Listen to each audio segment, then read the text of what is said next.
Hi guys, আসসালামু আলাইকুম। আমি মোহাম্মদ মুস্তাফিজুর রহমান, webbiplog.com থেকে সবাইকে স্বাগত জানাচ্ছি অ্যাডভান্স সিও প্রোগ্রামে। আজকে আমাদের আলোচ্য বিষয় robot.txt ফাইল কী, robot.txt ফাইল কেন লিখতে হয়, robot.txt ফাইল কীভাবে লিখতে হয় এবং কীভাবে কোড লিখতে হয়। আসলে আমি যখন চাই যে আমার ওয়েবসাইটটা সর্বাধিক অপটিমাইজড হোক এবং সার্চ ইঞ্জিনের প্রথম পাতায় আমার ওয়েবসাইটটা দেখা যাক, তাহলে আমাকে আমার ওয়েব পেজে robot.txt ফাইলটা লিখতে হবে। আসলে টেক্সট ফাইল robots.txt ফাইলটা আমার ওয়েব পেজে থাকলে যে কোনো search engine, Yahoo, Google, being, এইসব সার্চ ইঞ্জিনগুলো আমার ওয়েব পেজে ঢুকে ওয়েব পেজগুলো ইন্ডেক্সিং করতে পারে, ওই ওয়েব পেজগুলো ফলো আনফলো এবং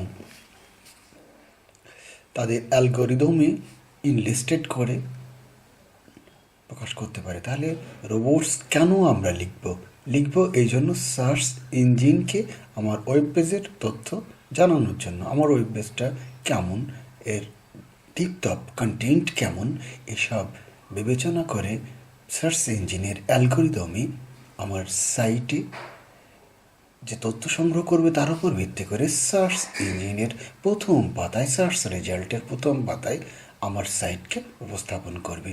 মূলত robot.txt ফাইল যদি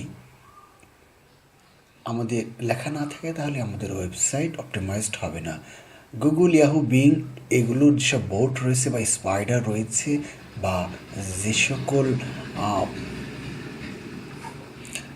আমরা যাকে এজেন্ট বলি, ইউজার এজেন্ট, অর্থাৎ যে সকল বোট রয়েছে সেগুলো সার্চ করার ফলে তারা ওয়েব পেজে যে সকল বিষয়গুলো, ওয়েব কন্টেন্টগুলো খুঁজে পায় সেসবের মধ্য থেকে গুণগত মান তারা নির্ণয় করে এবং তাদের একটা অ্যালগোরিদম আছে। সেই অ্যালগোরিদমের মধ্যে তারা আমার ওয়েবসাইটটাকে, my web page they show on the top position of search result। আমার ওয়েবসাইটটি যদি আমি সার্চ রেজাল্টের প্রথম দিকে খুঁজে পেতে চাই তাহলে অবশ্যই আমার ওয়েবসাইটে robots.txt ফাইলটি থাকতে হবে এবং তা sitemap.xml ফাইলটির সাথে রিলেটেড থাকতে হবে। এখন আমাদের প্রশ্ন, আমরা কীভাবে robots.txt ফাইল লিখব? সেই জন্য আমরা একটা নোটপ্যাড ওপেন করব। আপনারা সবাই নোটপ্যাড চেনেন। নোটপ্যাড ওপেন করার পরে এখানে আমরা ফাইলগুলো লিখব। ফাইলগুলো লেখার সময় আমাদের কিছু কোড আমরা ব্যবহার করি, যেগুলো ইউজার এজেন্ট গুগল বট।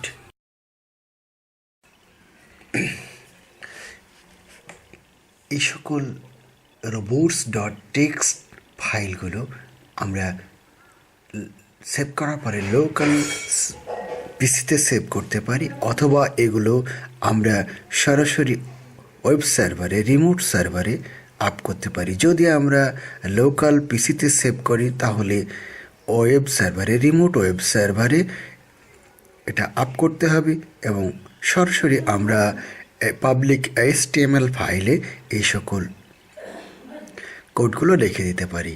এই কোডগুলো দ্বারা আমরা যে কোনো সার্চ ইঞ্জিনকে ইন্ডেক্সিং করার জন্য, ফলো করার জন্য, আনফলো করার জন্য আমরা ব্যবহার করি। ইউজার এজেন্টগুলোকে আমরা হিস্টোরিক এই চিহ্ন দ্বারা সকল ইউজার এজেন্টকে কল করি এবং ডিসঅ্যালাউয়ের মাধ্যমে তাদের নিষেধ করি এবং অ্যালাউয়ের মাধ্যমে তাদের প্রবেশাধিকার নিশ্চিত করি। আসুন আমরা এবার দেখি যে আমরা robots.txt ফাইল যে লিখলাম এটা ডিলে টাইম 5 থেকে 120 সিলেক্ট করতে পারি। আমাদের যাদের ওয়েব পেজে পৃষ্ঠার সংখ্যা কম তারা 5 এবং যাদের ওয়েব পেজে পৃষ্ঠার সংখ্যা 500-ও বেশি তারা 120 ডিলে টাইম সেট করতে পারেন। এবার আমাদের কোডগুলো লেখার পরে robot.txt এই এক্সটেনশনে আমরা লোকাল পিসিতে এটা সেভ করতে পারি। লোকাল পিসিতে সেভ করে আমরা রিমোট সার্ভারে আপলোড করতে পারি এবং রিমোট সার্ভারে আপলোড করার জন্য আমাদের সি প্যানেলে যেখানে ফাইল ম্যানেজার রয়েছে সেই ফাইল ম্যানেজারে আমরা প্রবেশ করব।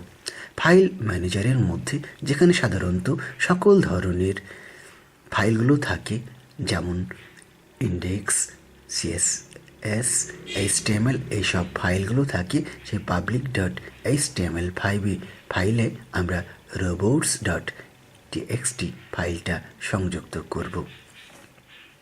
যদি আমরা লোকাল পিসিতে এটা সেভ করে থাকি তাহলে আমরা এই পাবলিক HTML ফাইলে আমরা সংযুক্ত করব এবং আমাদের robots.txt যে ফাইলটি রয়েছে সেই ফাইলটি sitemap.xml নামক সাইটে যে আরেকটি পেজ রয়েছে সেটার সাথে আমরা লিঙ্ক করে দেব। তাহলে robots.txt ফাইলটা কাজ করবে এবং আমার সাইট হবে অপটিমাইজড এবং আমি এই গুগল র্যাঙ্কিংয়ে স্থান পাবো এবং আমার সার্চ রেজাল্টে প্রথম পেজে পাওয়ার সম্ভাবনা থেকে যাবে। ধন্যবাদ।